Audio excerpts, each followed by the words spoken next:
하나님의 말씀은 열왕기하 13장 14절에서 25절까지의 말씀입니다. 열왕기하 13장 14절에서 25절입니다.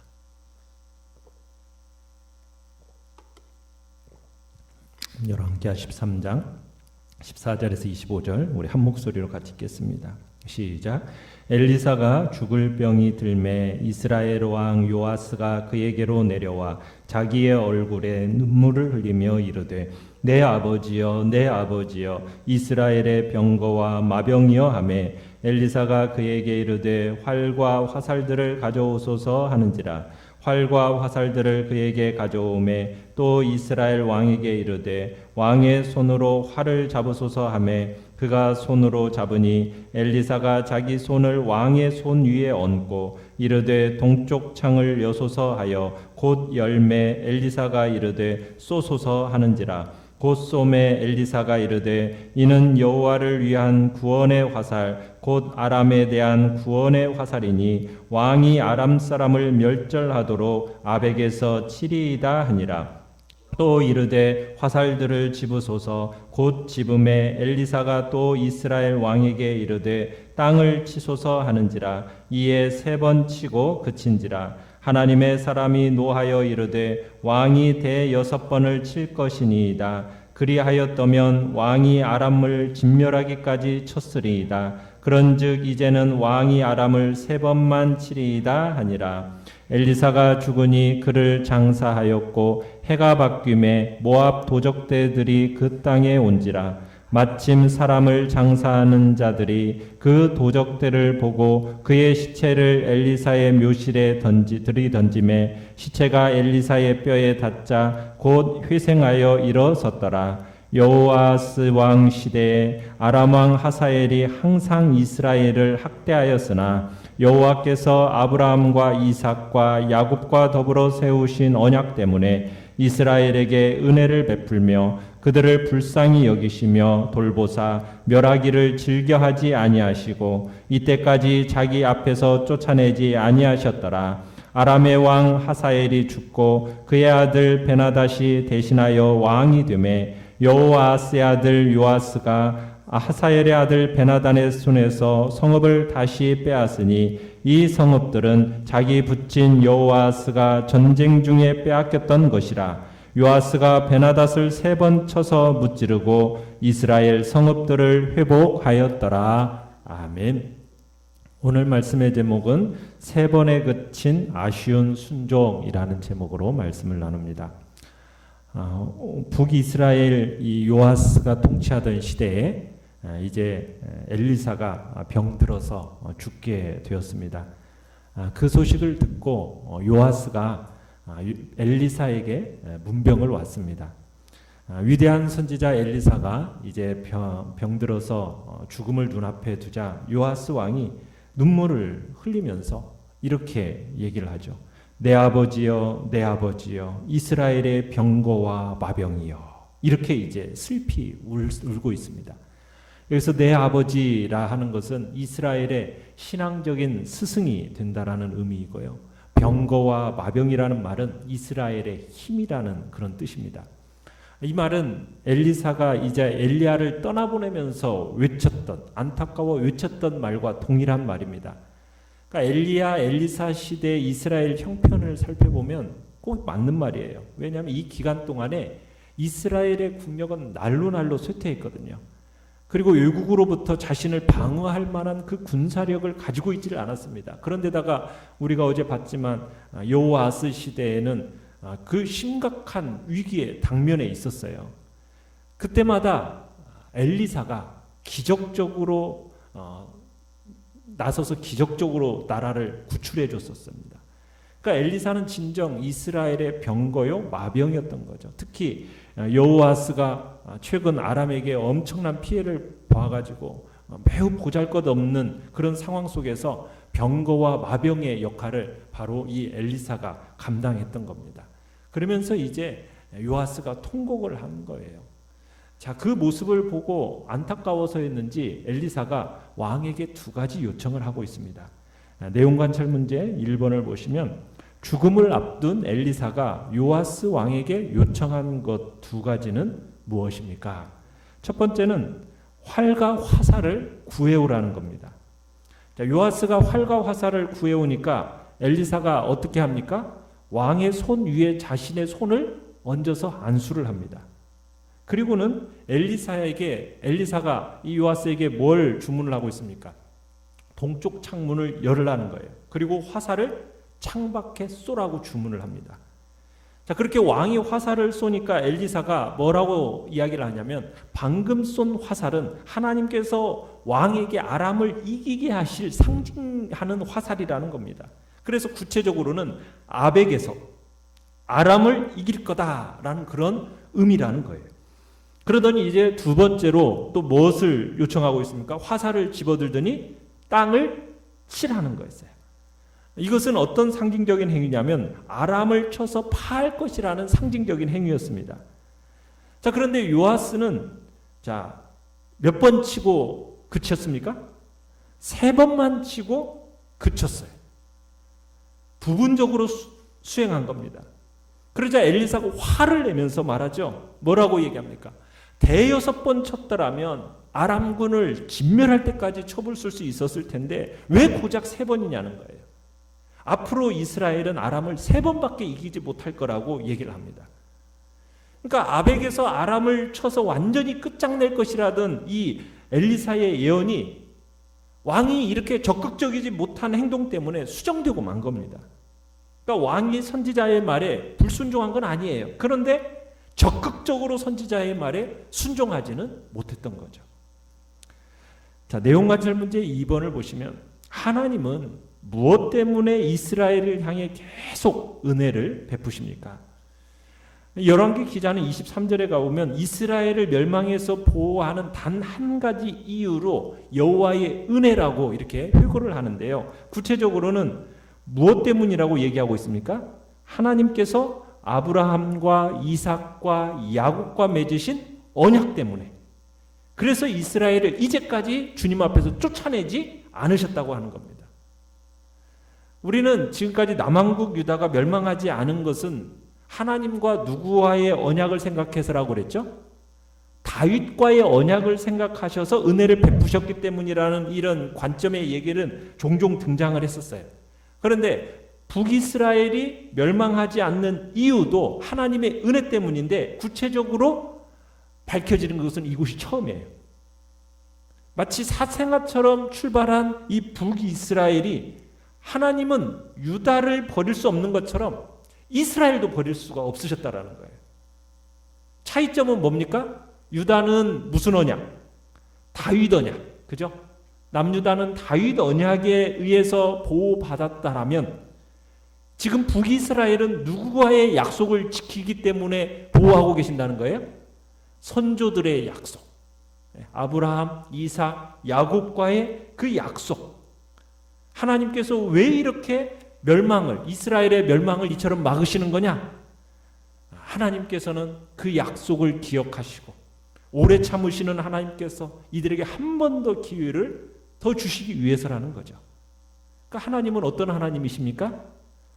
가능한 한 오랫동안 죄인들이 회개하기를 기다려주시는 분이라는 거 우리가 알 수 있는 거예요. 연구와 묵상 문제 3번을 보시면 왜 요아스 왕은 화살을 집어들고 땅을 3번만 쳤을까요? 왜 그랬겠습니까? 요아스는 전적으로 하나님을 신뢰하지 않았기 때문입니다. 그저 신용만 하는 믿음 없는 행동을 했던 거예요. 그래서 여기에서 우리는 하나님의 능력은 무한하시지만 우리의 믿음이 적으면은 그 믿음이 작은 그 분량만큼밖에 역사하시지 않는다라는 그 귀한 진리를 발견하게 되는 겁니다. 물론 요아스가 이런 사실을 알았더라면 3번밖에 치지는 않았겠죠. 아마 10번 이상이라도 쳤을 겁니다. 그런데 이 요아스는 하나님의 말씀에 대한 열정이 없었던 거예요. 열정이 있었더라면 이유를 설명하지 않고 바닥을 치라고 했더라도 그 말씀에 순종해서 그만두라고 했을 때까지 자꾸 쳤겠죠. 근데 요아스는 엘리사의 말에 뭐예요? 마지못해서 순종을 하니까 결국에는 큰 축복의 기회를 놓쳐버린 겁니다. 요아스는 믿음의 분량을 크게 가지는 만큼 하나님의 축복의 역사의 기회, 역사하신다는 것, 이걸 몰랐다는 얘기예요. 우리는 요아스가 가진 믿음의 분량만큼 이 분량이 너무 적었다라는 것. 참 그렇게니까 이 행동을 통해서 우리가 발견할 수 있는 것은 우리의 믿음의 분량을 어떻게 할 것인가를 고민하게 되는 거예요. 이 믿음의 분량이 작으니까 엘리사가 노하여 탄식하는 거예요. 우리는 믿음의 분량을 키워야 됩니다. 믿음의 분량이 커야 한다라는 거 우리는 깨달아야 되고, 하나님의 말씀에 마지못해 순종하는, 억지로 순종하는 그런 자리에 가지 말고 우리는 어떤 말씀이든지 열정적으로 순종함으로 말미암아 하나님이 주시는 그 축복의 기회를 놓치지 말기를 간절히 바랍니다. 자, 20절에 가보면은 엘리사가 드디어 죽어요. 엘리사가 죽은 후에 이스라엘이 얼마나 약해졌는지 이스라엘의 그냥 모압 도적대가 들끓습니다. 한 번은 죽은 사람의 장례를 치러주던 사람들이 도적대가 나타나니까 이 도적대가 들이닥치니까는 너무 놀라서 급하게 그 죽음을 아무 무덤에다가 휙 던져놓고 도망을 친 거예요. 자, 그런데 그 시체를 넣은 무덤이 누구의 무덤이었습니까? 엘리사의 무덤이었어요. 그 시체를 엘리사의 무덤에 던지고 달아났는데 놀라운 것은 뭐예요? 죽은 사람의 시체가 이 엘리사의 뼈에 닿자 그 죽었던 사람이 살아나 버린 겁니다. 그러더니 제 발로 일어서는 거 아니에요? 우리는 엘리사가 생전에 죽은 아이를 살려냈던 거 우리는 기억하죠. 그런데 죽어서까지도 죽은 자를 살리는 능력을 가졌던 선지자가 바로 엘리사입니다. 자, 느낀 점 4번을 보시면 죽은 엘리사의 뼈에 시체가 닿자 곧 회생하여 일어나는 것을 보며 무엇을 느낍니까? 참 엘리사는 죽어서까지도 주의 백성들과 함께하면서 그들에게 생명을 선사해 주는 참 자기 백성들을 사랑하는 선지자였다. 비록 그가 영혼은 떠났어도 그의 능력과 예언만큼은 아직 그의 백성들 중에 머물고 있다라는 것, 그걸 우리들이 느끼게 돼요. 그러나 우리가 여기서 알아야 할 것은 뭐냐면 엘리사의 뼈에 무슨 신비한 능력이 있었기 때문이었을까요? 그건 아니라는 거예요. 엘리사의 뼈는 우리 일반 사람들의 뼈와 동일한 단지 뼈일 뿐인 겁니다. 그런데 엘리사의 뼈에 닿아서 시신이 살아났다? 이건 어떻게 설명을 해야 되는 겁니까? 그것은 무슨 뼈의 능력이 있어서가 아니라 생명의 주님이신 하나님이 그 시신을 다시 살리신 거죠. 하나님이 살리신 거죠. 하나님의 능력이 죽은 자를 다시 살리신 거죠. 엘리사의 뼈의 능력이 있는 게 아닙니다. 그런데 사람들은 자꾸 어떻게 하려고 그래요? 그 뼈를 우상시하려고 그래요. 그래서는 안 돼요. 뼈의 능력이 있는 게 아니라 누구에게 능력이 있는 거예요? 하나님께 능력이 있는 거죠. 여기서 얘기하고 싶으신 바는 뭐냐? 전혀 소망이 없는 이유, 정말 발견할 수 없는 소망을 전혀 발견할 수 없는 그런 절망적인 상황 속에서도 언약에 신실하신 하나님만이 절대 소망이 되시다라는 것을 알려주기 위해서 지금 이 일을 일으키신 겁니다. 그러면서 이 이적은 엘리사가 이스라엘과 아람과의 관계에서 예언되었던 모든 예언들이 반드시 성취될 것이라는 보장하는 징표로서 지금 이 이적이 일어난 거예요. 그러니까 엘리사가 예언한 그 예언은 반드시 어떻게 된다? 성취가 되어진다. 요아스는 하사엘의 아들 베나닷이 아람 왕으로 군림했을 때 그 말씀대로 우리가 뒤에서 보듯이 어떻게 되었습니까? 세 차례나 거쳐서 승리를 하게 돼요. 그 결과 빼앗겼던 성읍들을 다시 되찾게 된 거거든요. 하나님의 말씀은 반드시 이루어진다라는 그런 이적의 표현으로서 지금 이런 일이 일어난 거예요. 또한 우리가 여기서 느끼는 것은 뭐냐면 하나님께서 죽은 자를 살리시는 이적을 베푸실 때 죽은 자의 뭘 사용하셨어요? 뼈를 사용하셨어요. 그죠? 뼈. 여러분, 죽은 자의 뼈가 의미하는 바가 뭡니까? 아무리 엘리사가 능력이 있는 하나님의 선지자였다고는 하지만은 그 뼈가 무슨 가치가 있습니까? 아무 가치가 없는 거예요. 사실 죽은 자의 뼈로 할 수 있는 거 아무것도 없습니다. 뼈 자체는 전혀 쓸모없는 것에 지나지 않아요. 그런데 하나님이 그것을 사용하시니까 놀라운 이적의 도구가 된다는 거예요. 사람을 살리는 도구가 되더라는 거예요. 하나님의 손에 붙들리기만 하면 마른 뼈와 같은 것도 살리는 능력을 나타내더라는 거예요. 하나님이 사용하시기만 하면은 아무리 무가치하고 비천한 자라 할지라도 놀라운 능력의 사람이 될 수 있다라는 것을 우리로 하여금 느끼게 하는 겁니다. 세상적으로 볼 때 무능력해도 하나님의 손에 붙잡히면 엄청난 이적에게 도구가 될 수 있다는 거예요. 우리는 하나님의 부름을 받은 자로서 우리 자신의 연약함을 봐서는 안 됩니다. 우리는 우리와 함께 하시는 그 능력의 하나님을 바라봐야 되는 거죠. 그래서 맡겨진 하나님의 일을 힘있게 감당해야 되는 겁니다. 하나님은 당신의 일꾼을 부르시되 세상적으로 볼 때 능력 있는 자들을 부르시는 것보다도 오히려 부족한 자들을 부르세요. 왜요? 부름받은 그들이 자신의 부족함을 느낄 때 누구를 더 의지하게 되니까요.